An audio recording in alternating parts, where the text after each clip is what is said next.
El Supremo Congreso, instalado en marzo de 1811, consta de una Cámara de Diputados. Su primer presidente es el diputado Juan Antonio Rodríguez Domínguez y su vicepresidente, el diputado Luis Ignacio Mendoza. Entre las decisiones que adopta el Supremo Congreso de Venezuela está la creación de la Alta Corte de Justicia, que presidió el doctor Francisco Espejo. Reorganiza el Tribunal de Apelaciones encargado de las rentas del Estado y crea un tribunal de municipalidades para el abasto y la policía. De este modo, los debates en el recién instalado Congreso parecen evadir el tema independencia y apuestan por asuntos más circunstanciales. Hacían deliberaciones en cuanto a el territorio que iba a abarcar esta república, los símbolos que iba a adoptar, la forma política que iba a adoptar, si era centralista o federalista. Sobre si se iba a poner un gobierno centralista o un gobierno federalista. Si la provincia de Caracas se iba a dividir para que tuviera el mismo tamaño que el resto de las provincias o no se iba a dividir. Si Valencia iba a ser designada capital o iba a seguir siendo Caracas. También se hablaba de cómo se iba a distribuir el Estado como tal, si iba a haber un poder ejecutivo con 3 representantes, si no lo iba a haber. Y sobre todo lo que más le preocupaba, qué papel iban a ocupar los pardos y la gente de color si se llegaba más adelante a dar el paso de la independencia. El temor de ellos es que esos pardos y esa gente que había sido despreciada durante 3 siglos por ellos mismos, quisiera entonces igualarse con ellos. Entonces le tenían no solamente miedo a decir somos independientes, sobre todo tenían miedo a decir somos iguales. Se van dando muchas deliberaciones, encendidos debates en muchos casos, porque por esa misma razón de la que estamos hablando, habían fuerzas conservadoras como las hay hoy en día y habían fuerzas revolucionarias como las hay hoy en día y que éstas se contraponían entre sí. Es marzo de 1811. Y en las calles caraqueñas se hace sentir el poder popular organizado a través de la sociedad patriótica. Uno de los problemas básicos de aquel Congreso era, digamos, muchas veces la tibieza o la ambigüedad de sus decisiones. Le costaba, digamos, mucho lograr el paso transformador para declarar de una vez la independencia. Cuando llega Miranda, la Junta Patriótica, de la cual no es muy claro si es que Miranda y Bolívar la fundan, o si es una transformación de una que había decretado esa misma Junta de Gobierno para que se ocupara de estimular la producción económica y agrícola. Se conforma en principio como una sociedad para fomentar la agricultura, el comercio, etcétera, pero inmediatamente se convierte en un club político de avanzada para su momento, de muy avanzada diría yo, porque además de que allí estaban los principales hombres radicales, estaba Simón Bolívar, estaba José Félix Rivas, estaba Miranda, que son la punta de lanza del pensamiento de la revolución y del republicanismo en ese entonces. Es una asociación donde se permite un nivel de democracia inusitado para ese momento. Era, digámoslo así, una corporación, un grupo o un club de jóvenes que a usanza lo que se hacía en Europa con el Club de los Jacobinos, que discutían sobre ideas revolucionarias, va a hacer vida en Caracas. Comienza a congregar a todos los revolucionarios que están en Caracas, independientemente de su origen social, independientemente de su color, etc. Que es una sociedad revolucionaria en sí misma, por su conformación. En esa sociedad existían criterios, por ejemplo, de mujeres, de negros, de indios, de pardos y sobre todo de los más radicales revolucionarios de la época, como Simón Bolívar, como Francisco de Miranda.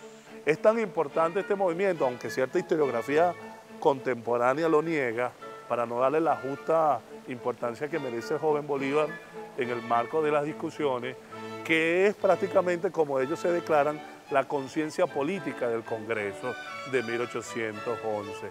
La Sociedad Patriótica, con la participación activa de Francisco de Miranda, quien había arribado a Caracas en diciembre de 1810 y aspiraba a un lugar en la Junta General de Diputación, ejerce influencia sobre los debates que se desarrollaban en el naciente Congreso. Digamos, en el Congreso que se instala el 2 de marzo, habían fuerzas de diferente tipo, radicales, moderados y gente que estaba directamente en contra de la independencia, pues, ¿no?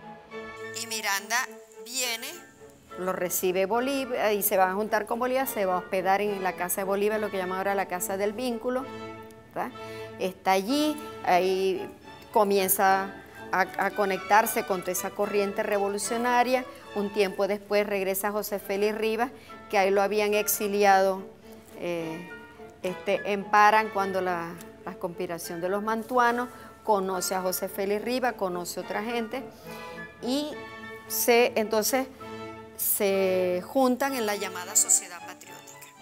Esa Sociedad Patriótica fue un catalizador de todos los acontecimientos que tienen que ver después con la formación de la República. Es la Sociedad Patriótica la que presiona al Congreso Constituyente de 1811 para que declare definitivamente la independencia.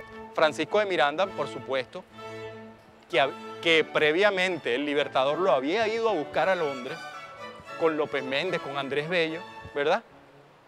Había venido para acá, además por sus méritos como militar y como estadista en Europa, ¿verdad?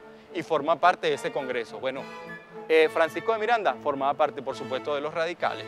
La incorporación de Francisco de Miranda en junio y sus encendidos discursos aportan fuerza a la tendencia independentista dentro del Congreso. Faltaban unos diputados por ser electos y Miranda, por relaciones que tenía, eso todavía no ha sido bien estudiado, logra ser electo como representante del Pao, de la Villa del Pao, que formaba parte de la provincia de Barcelona. Y él se incorpora al Congreso incluso ya terminando junio. Pero la incorporación de Miranda en el Congreso es como haber incorporado también a toda la Sociedad Patriótica.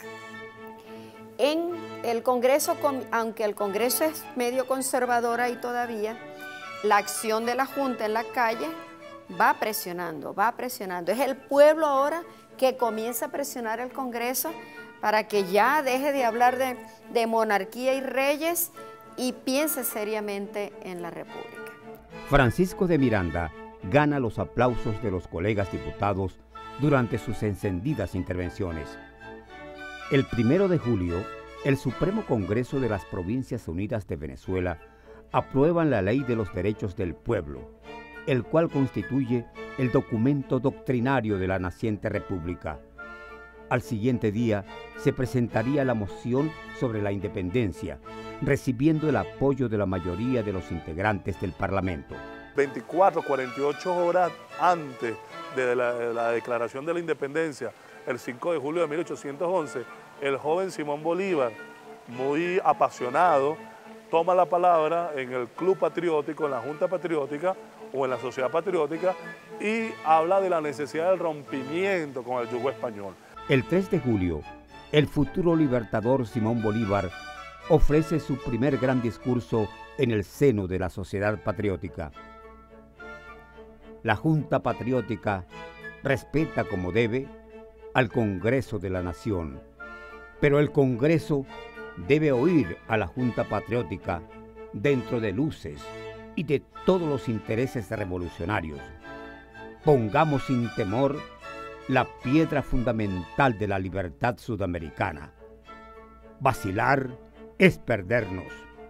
Había diputados conservadores, pocos en realidad, que pensaban que no era el momento y que la sociedad no estaba preparada para declarar la independencia absoluta y que había que buscar como un punto intermedio, una especie de flexibilización del nexo colonial.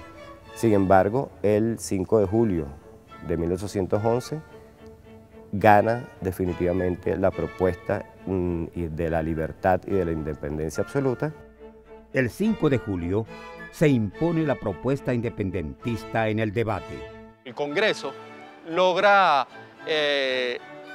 el que se imponga la moción de la independencia por esa presión que ejercen los radicales, dentro de ellos Juan Germán Rocio, Francisco de Miranda y otros tantos, ¿no?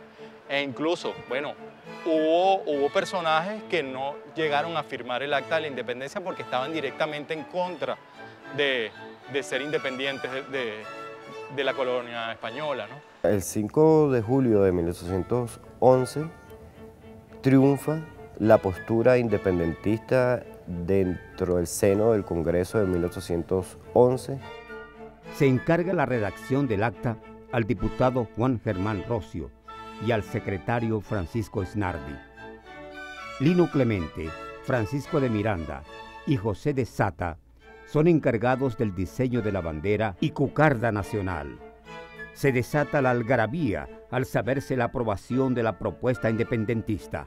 El acta declaratoria de la independencia es firmada a partir del 8 de julio por todos los diputados.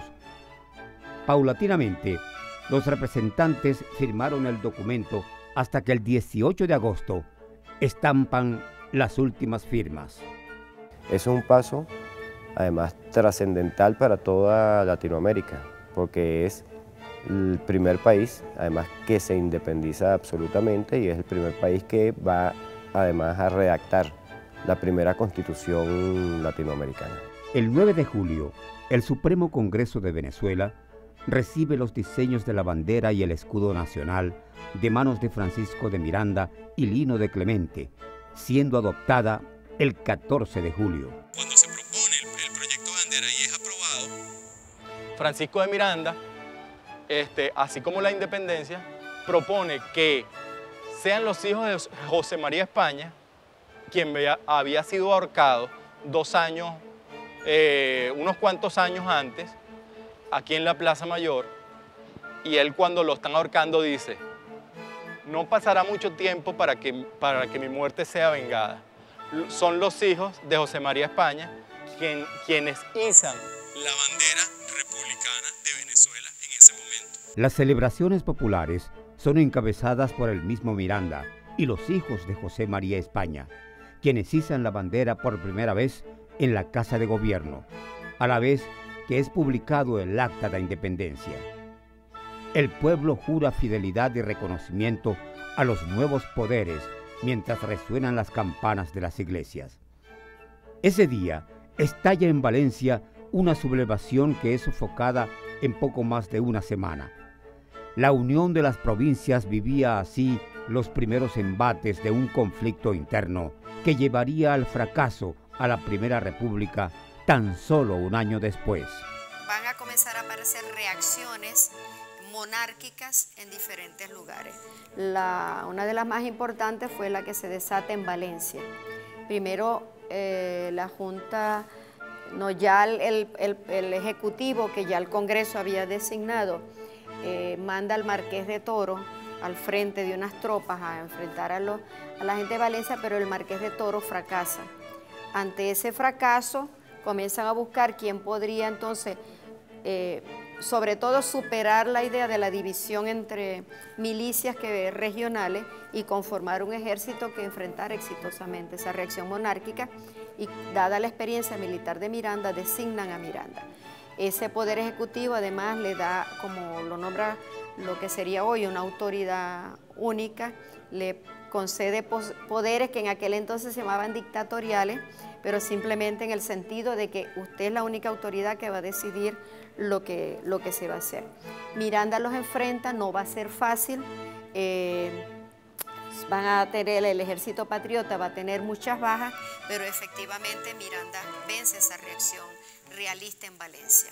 El debate en el Congreso prosigue en torno a la Constitución Federal que habría de regir la naciente República.